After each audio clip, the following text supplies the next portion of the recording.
चक्रवाती तूफान मोंथा तबाही मचाने के लिए पूरी तरह से तैयार हो गया है। 28 अक्टूबर की सुबह एक गंभीर चक्रवाती तूफान में तब्दील हो चुका है। धीरे धीरे ये और भी खतरनाक रूप लेता जा रहा है, जिसका प्रभाव आसपास के राज्यों में देखने को मिल रहा है। आईएमडी ने बताया कि मोंथा पिछले 6 घंटों के दौरान 15 किलोमीटर प्रति घंटे की रफ्तार से उत्तर पश्चिमी की ओर बढ़ गया है। यह तूफान आंध्र प्रदेश के तटीय इलाकों में लैंडफॉल कर सकता है। मिली जानकारी के मुताबिक ये तूफान 2025 का पहला प्रमुख चक्रवाती तूफान है जो भारतीय मुख्य भूमि पर टकराने वाला है और इसके प्रभाव से आंध्र प्रदेश, ओडिशा, तमिलनाडु, पश्चिम बंगाल, तेलंगाना, छत्तीसगढ़ और झारखंड साथ ही बिहार जैसे राज्यों में भारी तबाही की आशंका है। मौसम विभाग ने बताया कि चक्रवाती तूफान के रूप में मछलीपत्तनम और कालिंगपत्तनम के बीच काकीनाडा के आसपास आंध्र प्रदेश के तट को पार करने की संभावना है, जिसमें हवा की अधिकतम गति 90 से लेकर 100 किलोमीटर प्रति घंटा रहेगी और 110 किलोमीटर प्रति घंटा तक पहुंच सकती है। मौसम विभाग ने मोंथा के प्रभाव के कारण इस दक्षिणी राज्य के कई स्थानों पर भारी बारिश का अनुमान जताया है। आपको बता दें कि चक्रवात मोंथा की शुरुआत 25 अक्टूबर को बंगाल की खाड़ी के दक्षिण पूर्वी हिस्से में एक निम्न दबाव क्षेत्र के रूप में हुई। मोंथा का नाम कैसे पड़ा, इसके बारे में जानकारी सामने आई है। थाईलैंड द्वारा विश्व मौसम संगठन WMO की क्षेत्रीय समिति को सुझाया गया था। वर्तमान में तूफान दक्षिण पश्चिमी और पश्चिम मध्य बंगाल की खाड़ी के ऊपर केंद्रित है। यह 15 किलोमीटर प्रति घंटे की रफ्तार से उत्तर पश्चिमी दिशा में बढ़ रहा है। अगले 12 घंटे में यह और तीव्र होकर उत्तर उत्तर से पश्चिमी दिशा में आगे बढ़ेगा। अब लोगों के मन में सवाल है कि आखिर कब तक आएगा चक्रवात मोंथा। आईएमडी के ताजा बुलेटिन के मुताबिक चक्रवात मोंथा 28 अक्टूबर की शाम या रात तक आंध्र प्रदेश के तट पर मछलीपट्टनम और कलिंगपट्टनम के बीच काकीनाडा के पास लैंडफॉल करेगा। इस समय आंध्र प्रदेश के कुट्टूर, नेल्लौर, चित्तूर, काकीनाडा, बापटला और YSR कडप्पा जिलों के लिए सबसे महत्वपूर्ण है। लैंडफॉल के बाद तूफान उत्तर पूर्व दिशा में ओडिशा की ओर मुड़ेगा, जिसमें 29 से 30 अक्टूबर तक इसके प्रभाव बने रहेंगे। मछुआरों के लिए 27 से 29 अक्टूबर तक समुद्री इलाकों में न जाने की सख्त सलाह है, क्योंकि बंगाल की खाड़ी में समुद्र की स्थिति अत्यंत उग्र बताई जा रही है। कितना भीषण होगा असर? संभावित तबाही का आकलन मोंथा एक गंभीर चक्रवाती तूफान बन चुका है, जिसकी अधिकतम हवा की गति लैंडफॉल के समय 90 से 100 किलोमीटर प्रति घंटा हो सकती है और झोंकों के साथ यह 110 किलोमीटर प्रति घंटा तक पहुंच सकती है।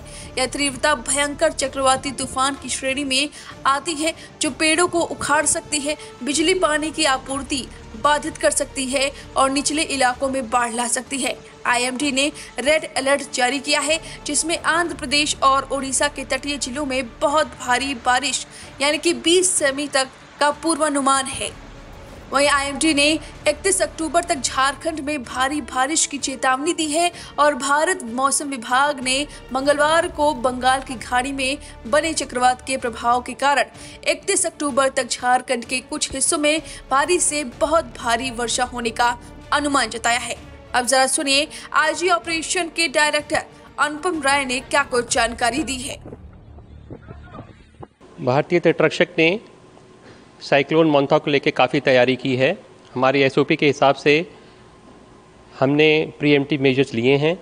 हमारे तकरीबन 15 से 16 जहाज और 3 से 4 एयरक्राफ्ट पिछले 4 दिनों में हर रोज़ डिप्लॉय किए गए हैं, जो कि फिशिंग बोट्स, जो कि हमारा प्राइमरी कंसर्न है, उनको सेफली हार्बर में लेके आएँ। वेदर वार्निंग्स और अलर्ट्स उन तक पहुंच सकें ताकि समुद्र में कोई भी लॉस ऑफ लाइफ और प्रॉपर्टी का कोई नुकसान नहीं हो। जो कोस्टल एरियाज़ में लोग रहते हैं उनको जानकारी IMD के द्वारा, MHA के द्वारा तथा NDMA के द्वारा दी जा रही है। इसके अलावा हमारे जितने भी कोस्ट गार्ड के स्टेशंस हैं वो भी उनकी डिज़ास्टर रिलीफ टीम के द्वारा ये सारी जानकारी कोस्टल पॉपुलेशन तक पहुंचा रहे हैं। जो कि लो लाइंग एरियाज़ में रह रहे हैं उनको एवैक्यूएट करा दिया गया है जहां पर इस साइक्लोन का इम्पैक्ट होने वाला है। इसके अलावा जहां पर काकीनाडा जो कि मछलीपट्टनम और कलिंगा के पट्टनम के बीच में 28 को अक्टूबर को इवनिंग और नाइट में जहां पे इसका लैंडफॉल होने वाला है, वहां से काफ़ी लोगों को निकाल दिया गया है ताकि जान और माल की हानि ना हो। ये जो सिस्टम था पूरा वो 21 तारीख को अंडमान सी में डेवलप हुआ था और तब ये लो प्रेशर था। धीरे धीरे ये डिप्रेशन में बदला और 2 दिन से ये डीप डिप्रेशन था। आज सुबह 5:30 बजे के करीब ये साइक्लोनिक स्टॉर्म जिसको नाम दिया गया है मोंथा में कन्वर्ट हो गया है।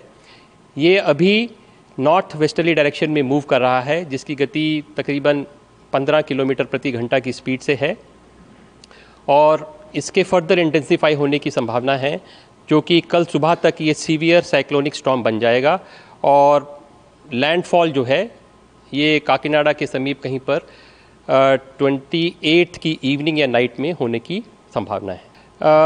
हमारे एसओपी के हिसाब से हमने तकरीबन 40 डिज़ास्टर रिलीफ टीमें, जिसमें कम से कम 300 कोस्ट गार्ड पर्सनल तैनात हैं, जिनके पास रबर की डिंगीज़ हैं, बोट्स हैं, उनके पास फर्स्ट एड मेडिकल किट्स हैं, उनके पास सेफ्टी इक्विपमेंट्स हैं, जो कि जैसे ही ये लैंडफॉल होगा उनको तैनात कर दिया जाएगा, जो कि सारे coast guard station right from Paradip से लेके नीचे चेन्नई तक हर किसी कोस्ट गार्ड स्टेशन में ये अवेलेबल हैं।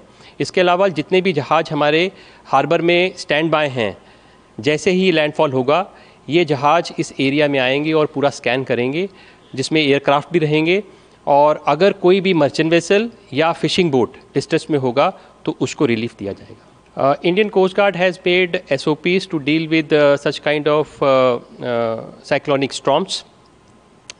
As a preventive measures, we have deployed about 15 to 16 ships and 3 to 4 aircrafts daily from 21st of October. Our primary concern is fishermen which are ventured into the sea. They are safely returned to the harbor. For that, we are broadcasting messages through our ships and aircrafts, and these ships are shepherding these boats safely to the harbor. Apart from that, we have radar stations all along the coast, which are also broadcasting weather warnings and alerts in regional languages for the safety of fishermen. We are also coordinating with the Fisheries Department and state authorities not to allow fishing boats to venture at sea.